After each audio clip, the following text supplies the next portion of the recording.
Wi-Fi doesn't have a valid IP configuration issue on Windows 10. Hey guys, and let's get started to solve this IP configuration issue.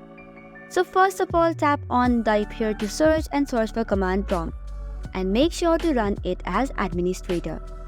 Once you have done so, here are few commands that you should put up to.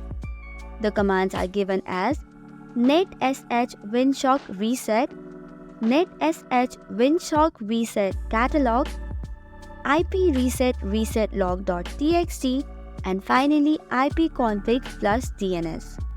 Once you have run all these commands, you can close the command prompt. After that, moving to the fourth solution, what you have to do is you have to click on the settings and go to network and internet.